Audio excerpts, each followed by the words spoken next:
first couple shows were pretty train wreckers, right? I mean, also we kept changing our name for like the first like 8 shows, so it wasn't the most helpful thing. But maybe it was actually helpful in some ways, because we're so bad. Hi, we're Interpol, and these are our firsts for NME. First artist I fell in love with was Michael Jackson. I guess it was Thriller on a cassette when I was like probably 5 or 6. The first artist that I fell in love with, and I have to say that it was probably more like first memories of being kind of enamored, but I think it was actually just seeing the special somewhere when I was like a really little kid. I think it was less to do about understanding or even remembering hearing their music, and more just seeing them and thinking that's the coolest band I've ever seen, and it had a big impact on me. I just remember having my own like, I really like this, and it felt like a very individual sort of kind of like reaction to it. Somehow it's a really fresh memory.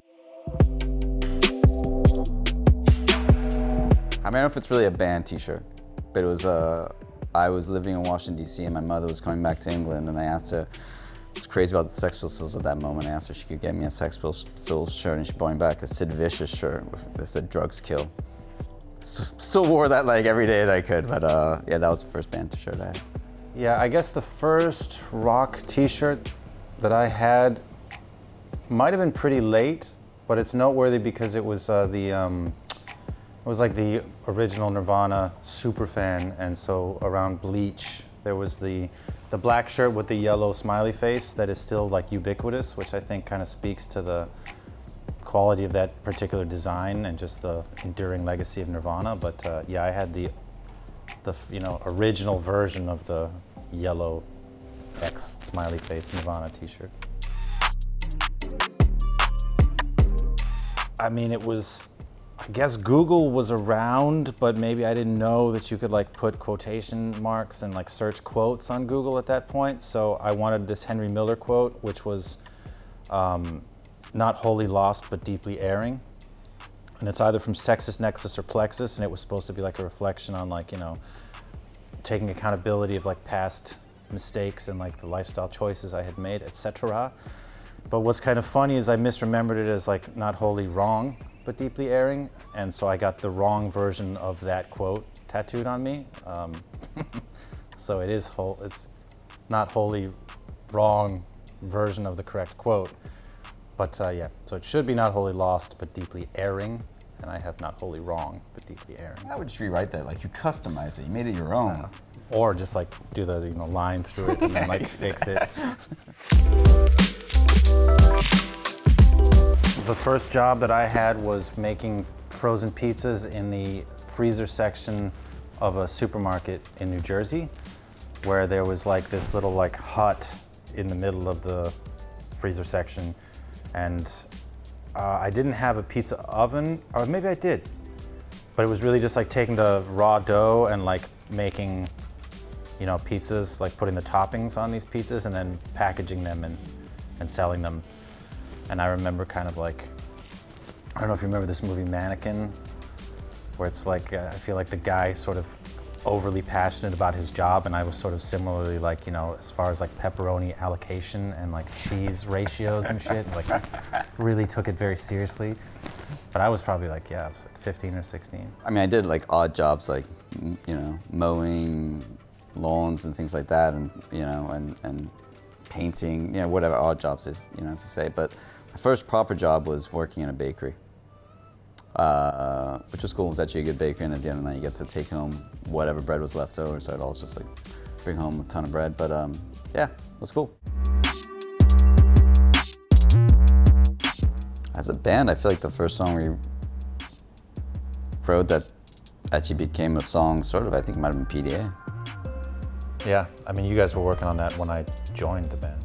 I had known Carlos from around campus, and he was someone that I'd sort of like eyeballed and liked his vibe. And yeah, I was very impressed. I mean, PDA was pretty much, I guess, your part in the bass line was probably written already. And then I think Carlos wrote my guitar part in that song, except for the outro. So I was pretty impressed. That first show we played was Baby Jupiter in 1998. Pretty disastrous is, I think, at least for, I like broke a string and then, had to like real time change it on stage. Well, it was someone I knew gave us that show, but it was also, and it wasn't a bad place, but it was sort of like a restaurant / lounge. So it was just sort of a mixture, and you're kind of melting on stage. But I feel like every first show has to be sort of train wreckish. The first couple shows were pretty train wreckish, right? I mean, also we kept changing our name for like the first like 8 shows, so it wasn't the most helpful thing. But maybe it was actually helpful in some ways because we're so bad.